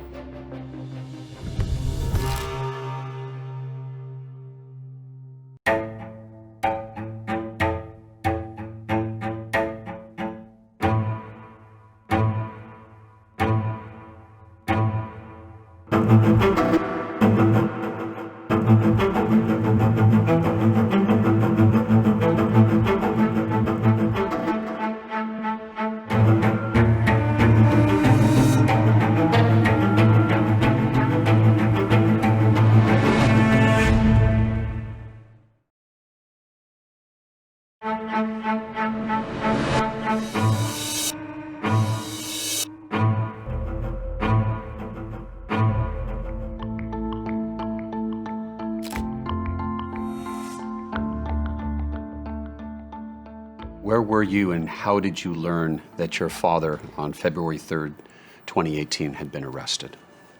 I was in Chicago with my husband, and I got an incoming call on my cell phone. This is a collect call from... It was a recording that said an inmate from the Alachua County Jail has called you. An inmate at the Alachua County Department. Minutes later, the phone rang again. Caroline Reuschel quickly answered and heard the voice she'd known her entire life. And he said, Caroline, you have to get me out of here. You need to call my lawyer. And I dropped to the sidewalk, and I just sat on the sidewalk. The events leading to the arrest of Mike Reuschel began to unwind very early that morning after he called police. Tell me exactly what happened. I don't know. Someone's in the house, and next thing I know, I wake up next to my wife and we're bleeding. Mike reported that he and his wife Sue had been stabbed by an intruder inside their home in an upscale section of Gainesville. You're fine with the subject, and he just ran off. You managed to scare him off? Yeah, I guess. Sue's injuries were life-threatening, and as medics rushed to save her, Detective David Visconti was called to the scene. There was no forced entry initially observed by any of our deputies. No broken window, no knocked down door, nothing like that at all? No, sir. Still, Visconti had no doubt that something terrible had happened inside that house. There was most certainly a struggle. There was a vast amount of blood around the bed that was located on the wall of the bedroom. But overall, the scene was missing something, Visconti said, and he did not believe a violent intruder had been there. Typically, we'll see many things: knocked over furniture, items broken, indentations in the walls, in the drywall. Did you see any of that? None of those things were present. What's more, the Reuschels had security cameras covering the outside of the house. The intruder allegedly fleeing the house from that direction is something that would have been captured on video. The veteran detective was becoming suspicious. Then, hours later, Sue awoke from surgery and broke this case wide open, telling detectives that the story about an intruder attacking them was a lie. She claimed that Mike concocted the whole thing and that he was her true assailant. Mike was arrested and charged with attempted murder. He could never have done anything like this. Mike's ex-wife, Dee Dee Hoffman, was incredulous. I have known Michael James Reuschel since I was 19, and I wouldn't be here today if I thought Mike was possibly capable of harming another person. Dee Dee met Mike in college. They married and had 2 daughters, Caroline and Kate. During your many years with Mike, was he ever physically abusive to you? He never touched me, not ever, never. But like in many marriages, there were problems. Mike made millions in the technology business, but his job required him to travel all over the world. Truthfully, he wasn't around much, so it was hard. In 2005, after 25 years of marriage, Dee Dee asked for a divorce. Dee Dee said she moved out of the family home so their children, away at college, could always return to the house where they were raised. But soon, another woman unexpectedly joined the family. I moved out in July, but then all of a sudden, Susan moves into our house. Sue was then 38 years old and a hospice nurse. She and Mike, 49, met on Match.com, and Dee Dee says Sue quickly became the lady of the manor. Dee Dee says everything she left behind, including her dog, became Sue's. Mike and I were really opposites. He was engaging and outgoing, and I was really, and I think I still am, more reserved, not quite so exuberant. And I think he was looking for exuberance. Caroline remembers the first time she met Sue at a dinner. And my dad seemed to be laughing and having a good time. But Caroline says she couldn't help but notice how much Sue was drinking. We've never seen anyone take down 5 to 6 martinis and be able to stand and speak. Some 2 years after they met, Mike married Sue in August 2007. Mike stopped traveling and bought a local business. The couple's happier times are reflected in some of the thousands of text messages that surfaced during legal proceedings. Mike refers to Sue as his trophy bride and writes that their lives together are simply amazing. But Caroline says Sue became jealous of the close relationship she had with her father and tried to keep them apart. She had such walls around him. He wouldn't call me unless he was in a car alone. He wasn't allowed to take my call in front of her. But surprisingly, when Caroline announced in 2016 that she was getting married, Sue was happy to help. But Caroline says Sue wanted to do it her way. Sue was pretty adamant about throwing me a shower. My mother was invited, but none of my mother's friends were invited. So the majority of the guests were Sue's friends and family. But Caroline admits the shower was a lot of fun, and she was looking forward to the wedding. Sue helped her pick out a dress. I tried on a dress, and I liked it. And Sue kept telling me, like, this is your dress, it's so beautiful, you have to have this. Sue handed over her credit card, and it was done. Do you mind me asking how much the dress was worth? This is so gauche. I think it was $11,000. Yes. The wedding itself, in November 2017, would be a royal-like affair. The setting was the sumptuous Oheka Castle on Long Island. 160 people attended the wedding, and Caroline says the day was magical. My husband and I know how lucky we are to have had that weekend. It was beyond beautiful. Caroline says it was nearly perfect, except for something that caught her eye, an unusual mark on her father's face. The last thing I saw before walking down the aisle at my wedding was this white scar from here to here. And in my mind, I was like, what is that? Weeks later, she found out. Mike revealed to Caroline what he said was a dark, disturbing secret. He claimed Sue had been physically abusing him for years.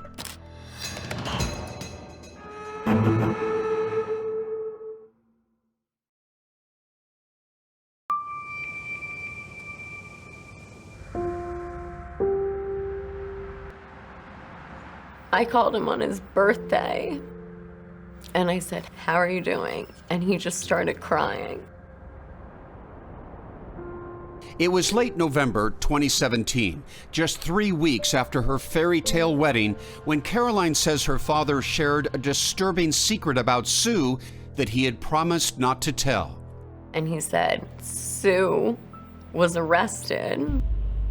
And he said, she started attacking me. And I think he was so victimized that he was really scared to tell anyone.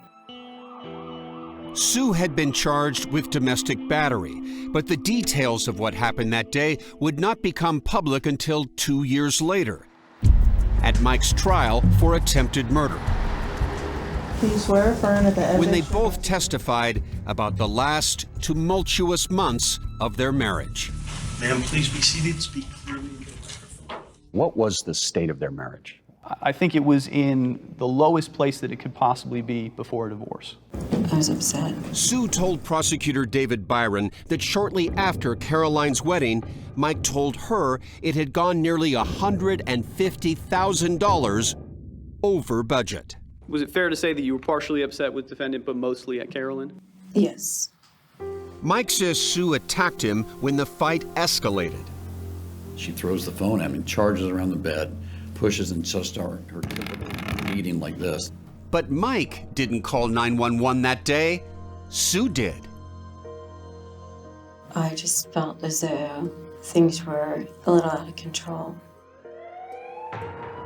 When police arrived, Sue admitted to pushing Mike and agreed to go to their beach condo to defuse the situation. But she was arrested half an hour later when she hadn't yet left the house. He said, "Please place your hands behind your back. You're under arrest." Sue told the jury that she was ordered to stay away from Mike. She moved to their beach condo and got counseling for alcohol and anger management. Weeks later, Mike declined to pursue the battery charge, and it was dropped. Prosecutor Sean Brewer. Did she have a problem with alcohol? Susan Reuschel has testified that at times when she would drink, she would lose her temper. But Mike says Sue's actions went way beyond a bad temper. He told the jury she had tormented him for years. She lunged at me again, punched me in the face, scratched my face, punched me in the arms, and bent my glasses, actually. She would throw things at him, very heavy things, like vases and very heavy coffee mugs. Sue denies abusing Mike, and Mike never reported any of the alleged incidents to police. Is it true that you have seen your father with a black eye? He's sent me multiple pictures of him with a black eye. Mike did take photos of some injuries, which he shared with Caroline and later the jury. He has a picture that he showed me of his face gushing blood, and there was one mark from here to here. The prosecution admits this injury may have been caused by Sue, but they say the evidence shows Sue was fighting for her life after Mike attacked her. There are text messages where she accuses him of smothering her with a pillow, which in fact is the same instance that she ended up scratching him in the face. Despite the alleged abuse and Sue's arrest, Mike says he still loved his wife and wanted to stay married. In February 2018, he asked Sue to come to Gainesville for the weekend. Mike had asked me to come in. He wanted us to work on the marriage. They decided to go to their favorite steakhouse. That's Sue on home security video getting ready and enjoying a glass of wine. Mike arrives home and the two share a kiss before heading out. But over steaks and more wine, old wounds reopen. He had just received a text message from Caroline. Sue says that's when Mike admitted he had betrayed her trust by telling Caroline about Sue's arrest. He and I both agreed that we weren't going to discuss that. Mike drove home alone. Sue followed in an Uber, her anger spilling into a series of text messages about Caroline. Good luck with your bitch. She will ruin any relationship you have. Once home, they went to separate parts of the house. Sue continued her angry texts. I am filing for divorce. I will leave in the morning. The last text from Sue is sent at 10:13 p.m. You have serious boundary issues with your daughter. Later, Sue says she was alone in the guest room when Mike entered. There are no cameras inside that room. And he just hopped on top of me. And I felt like this pressure right here. And then all of a sudden I saw a knife come out. I said, oh my God, Mike, did you stab me? And he said, yes. At some point, does he say something to you? He said, Sue, we're not getting a divorce. Sue says Mike was on top of her, pinning her arms with his legs. In the struggle, her left thumb was sliced. Then she says Mike stabbed her again. And my neck right here. Sue says Mike then started slashing her wrist. Felt like he was mutilating me. My hand, it was like just, I couldn't feel anything, and I could see into my arm. Losing blood, her life in danger, Sue says she vomited and lost control of her bodily functions. She says she tried to wriggle out from under Mike, and they ended up lying sideways across the bed. He just said to me, Sue, we're just gonna lay here until you die. Sue says as she was lying there, struggling to stay awake, she saw Mike raise the knife yet again. Desperate, she offered him a way out. I said, Mike, we don't have to divorce. I won't divorce you. Just put the knife down. Sue says after Mike put the knife down, she begged him to call for help. But he would only do that if she agreed to say an intruder had stabbed her. When she agrees to go with his story of the intruders, she saved her life. A toxic marriage, texts brimming with hate, and a bloody room. Mike Reuschel's future will now depend on whether he can convince jurors that he is the real victim.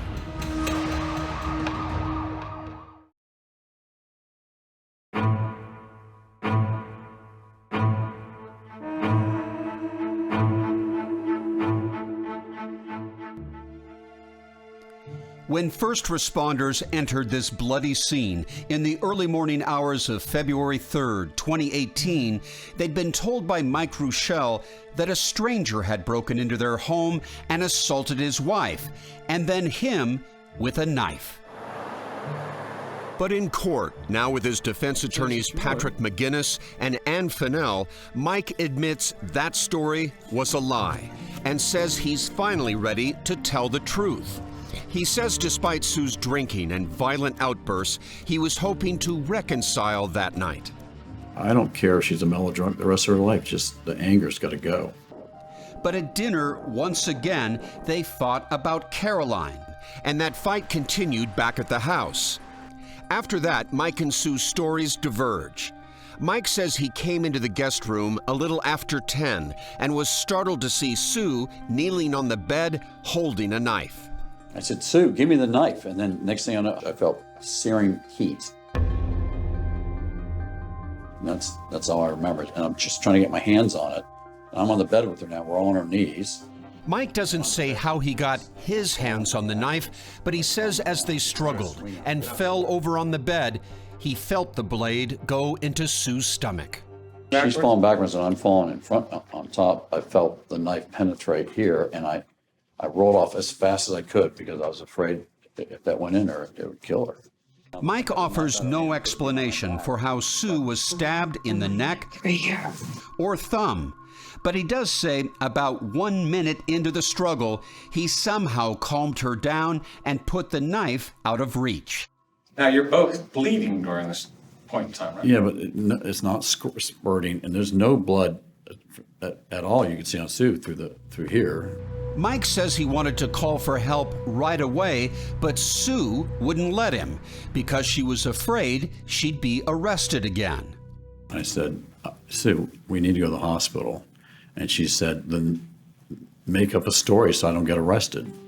Mike says they argued about a possible cover story, but then, as bizarre as it sounds, they just lay together, bleeding for several hours, having what Mike says was one of the best conversations of their lives about future vacations to Europe. We talked about going to Germany on the Rhine and Moselle River cruise. Maybe we'll do Burgundy next. If Mike is speaking the truth, this happy conversation happened on a bed soaked with blood and human waste. Greece, because we've never been to Greece and Carolina. Mike never mentions that. Tuscany and Florence. And prosecutor David Byron suspects why. Is this believable? I don't think it's believable at all. He held her there, and he can't admit that. Michael Reuschel had months and months to go over the evidence and construct a story that fit with things that he couldn't admit. According to Mike, at about 3 a.m., their dog, Susie, wandered into this bloody scene where violence was about to erupt again. I get up out of the bed to deal with the dog, and behind me was the knife, and next thing I know, she sliced her right wrist with her left hand. Did you talk to her about why she had cut herself? Yeah, she said she doesn't want to go to jail. I said, Sue, I'm not going to send you to jail. I'm not going to get you arrested. Calm down. She goes, you promise, you promise? I said, yes. As Mike tells it, Sue cooked up the whole idea to lie to police, and he reluctantly agreed in order to protect her. I said, then the only chance I have is to turn the cameras off to give a window of opportunity to say someone broke in and did this to us. Mike says after Sue cut her own wrist, he left the room to turn off security cameras and stage a break-in. 25 minutes passed before he called 911 and turned the cameras on again. And he's doing that with the knowledge that with every beat of her heart, more of her blood is pouring into that bed. But the defense thinks the blood at the crime scene helps to prove their case. People lie. The forensics don't lie, and that's why the blood spatter was so important in this case. Michael Berklin is a former doctor and bloodstain pattern analyst who testified for the defense. What do you consider the most important blood evidence inside that bedroom? The arterial spurt patterns. Berklin says he reviewed records which stated a small artery in Sue's wrist was cut that night. And he believes the blood here on the pillowcase and here on the nightstand came from that artery. The important thing about arteries, though, is that you get blood coming out of that with every beat of the heart. Berklin uses stage blood and a small syringe to demonstrate the way Sue's blood may have traveled, making a line or fine spray of drops. So the blood, in your opinion, gives us a timeline as to when Sue's wrist was actually cut. Correct, because arteries don't close up on their own. Remember, Sue says the attack, including the cuts to her wrist, started sometime after 10:13 p.m. But Mike says Sue cut her own wrist at around 3 a.m., hours later. Berklin says if Sue's wrist was cut before 11, she would have died long before help arrived. How much time does she have to live, in your opinion? If the wounds happen no later than 11 o'clock, she's dead before it ever hits midnight. Which leads you to believe what? When it comes to this injury, to the wrist, Michael's story makes more sense. The defense team says if we can't trust Sue's account about what time things happened, then her entire story is suspect. It is absolutely impossible to have happened the way she claims it did.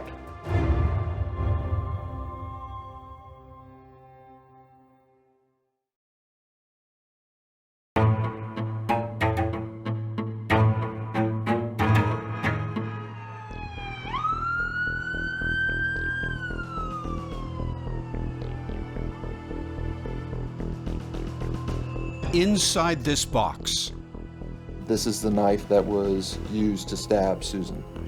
encased in protective plastic, This is a lot of blood. This is a lot of blood. are the remnants of the vicious confrontation inside that bedroom that prosecutor Sean Brewer is certain contain evidence of an attempted murder.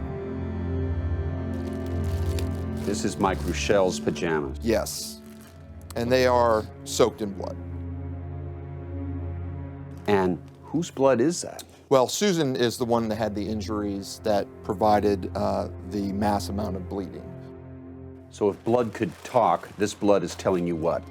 This blood is telling me that Michael was on top of her while he was stabbing her, and she was bleeding quite a bit without any aid. Prosecutors say this evidence backs up Sue's testimony that Mike attacked her. They also say the items on that bedside table help prove this was not a dynamic fight between two people. David Byron says that only one person had control of the situation, Mike Reuschel. There's a full glass of wine, there's some glasses, there's a lamp, and it's evidence of the fact that Michael Reuschel was so physically capable of constraining her that none of those things are disturbed. And the prosecution disputes defense expert Michael Berkland's claim that these stains on the nightstand came from spurting blood from Sue's wrist. Instead, their expert says the blood was most likely cast off, flung from the knife, and not from Sue cutting her own wrist. The cast off shows that he was swinging that knife as he's plunging it into her stomach and into her neck. Did you call Dr. Berkland to his head? Prosecutor Brewer not only attacks Berkland's conclusions, he also challenges his credibility, letting jurors know that his medical license was suspended and he was later arrested for storing body parts from autopsies in Tupperware containers in an unusual place. You were storing them at Uncle Bob's storage shed, weren't you? In a climate-controlled room. Were you storing them at Uncle Bob's storage shed? Yes. And the actual organs that you were storing included brains and hearts? I did have some hearts and brains, yes. Berkland says the organs were preserved for private cases he was working on while he was still a licensed doctor. I used the storage locker because they were safe and secure. Either that or I put them in my house. This was safer than my house. The charges were later dropped. Prosecutors also want the jury to know that the severity of Sue's wrist wound suggests she did not do it herself. The one that was truly life-threatening was the cuts that the defendant made to her wrist. She was cut all the way down to the bone. Mike's injuries were a lot less serious. As you can see, he had some small cuts on his fingers and stomach. And Sue says these larger cuts to his forearms were in fact self-inflicted. He put the knife in my hand and he stabbed himself in the arm. And what about that story Mike told investigators that an intruder did all this? The prosecution says it was all his idea to cover up what he had done. He turned off the cameras and did things to make the police believe that there had been a burglary. And the motive for this alleged attack? The prosecution believes it was all about money, that Mike didn't want to give up half of his fortune, millions of dollars, in a divorce. You didn't tell this jury, and then after all you've been through, it didn't seem fair for Susan to take half your money? Yeah, that is true. It didn't seem fair. The prosecution refutes Mike's claims that he still wanted to reconcile the troubled marriage by pointing out that he had visited 3 dating sites. Ukrainian single girl Irina, she's 18 years old, right? I looked at pictures of women with clothes on, yes, sir. I understand they have clothes on, sir. The question I'm asking is, you were looking for your next girlfriend, right? No, I'll tell you exactly what I was looking for. Sure. All I want out of a woman in my life is someone to be kind and nice to me. That's all I care about. I looked at pictures and descriptions of how they would treat their male, and Sue and I looked at these together many times in our relationship and saying, Sue, that's all I need from anybody. Please be nice to me, please. The defense counters that Mike's other internet searches prove that he was being abused by Sue. Did you visit numerous sites related to battered husbands? Yes, I did. He has all of the economic resources. He's not cut off from any family members. Michael Reuschel doesn't meet any of the criteria for what a battered spouse is. The defense also tries to counter Sue's claim that Mike's attack came after she threatened divorce. They produced dozens of text messages going back to 2015 that show Sue had made that threat many, many times. You actually say, for the 50th time, I want a divorce. It's just an expression, like saying for the, 100th time. But it is about 50 times, isn't it? I don't know, I didn't count. And defense attorney Ann Fennell suggests those texts also reveal Sue's destructive intentions. Have you told him I hate you? Yes. Okay. You've said I will destroy you. Yes. And on your anniversary in 2017, hate you. Happy 10th anniversary. I'm divorcing you, you. You said that. Yes. In her closing argument, Fennell insists Mike would never try to kill for money.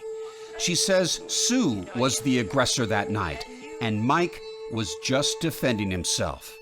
She hates everybody. She hates his daughters. She hates his former spouse. That's how hateful this woman was and is. But the prosecution says there is no question Mike wanted Sue dead. This is not a frenzied struggle between two adults. This is a bloodbath committed by one person who has imprisoned the other on that bed. In the War of the Reuschels, jurors will soon decide which one they believe.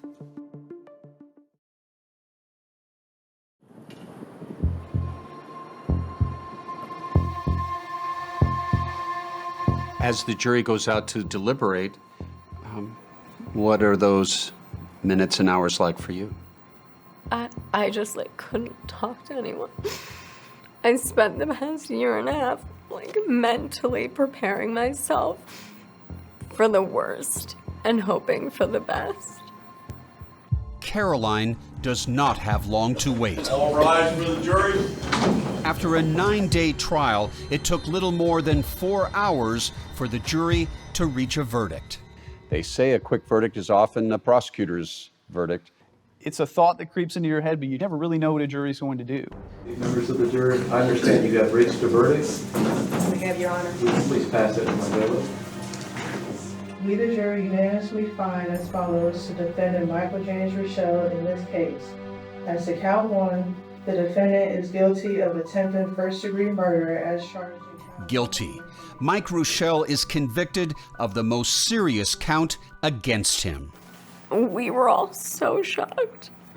As to count 2, the defendant is guilty of false imprisonment. In quick succession, the jury also finds Reuschel guilty of 4 additional crimes, including false imprisonment and tampering with evidence. Juror number 51, is this your true verdict?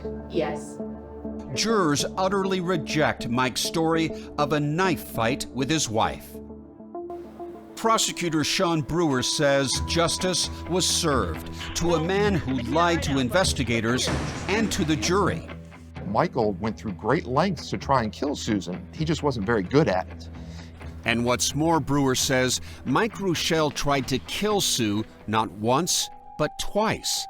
While he was in jail awaiting trial, an informant came forward to claim Mike tried to hire a hitman to kill Sue, a charge Mike strongly denies.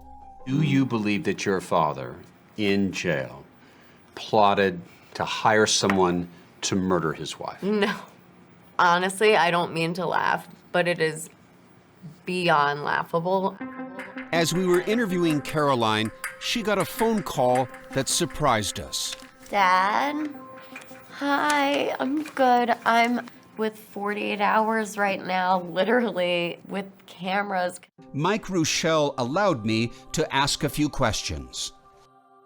Mike, I just want to hear you tell me, did you take a knife into the room that night on February 2nd, 2018, and attack your wife? Absolutely not. And you're telling me the truth? Absolutely. On my children's lives. All I did was defend myself and I got attacked. In December 2019, everyone returns to Judge William Davis's courtroom for sentencing. The victim in this crime, Sue Reuschel, does not appear in person. Remain standing, face the judge, and raise your right hand, please. When it's Caroline's turn to speak, the moment is charged with emotion. No one is as positive, caring, and generous than this man.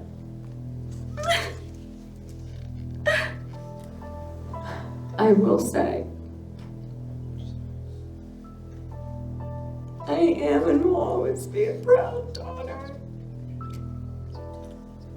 One of the most caring, kind, gentle people I've ever met. Several colleagues and friends speak of Mike in glowing terms. He's a good person. The Mike Reuschel I know is a stand-up gentleman. Then Judge William Davis took center stage. Mr. Reuschel, will you please stand? Mike was about to learn his fate. The person I heard through the evidence and the witnesses was somebody who was cold, they were brutal.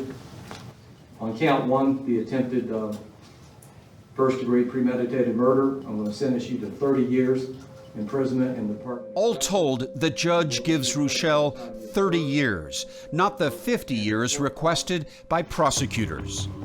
But for Mike, who is 64 years old, it is, in essence, a life sentence. Here are two sophisticated people, very wealthy, living in paradise, in one of the most beautiful parts of Florida, and yet they couldn't work this out. It's a real tragedy, isn't it? Absolutely.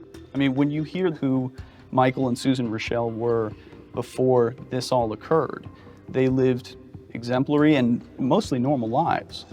And to see it get to this point really is a tragedy. The war of the Reuschels is not over. Mike and Sue are divorcing and continue to fight over the marital assets, including the house where Sue was nearly stabbed to death.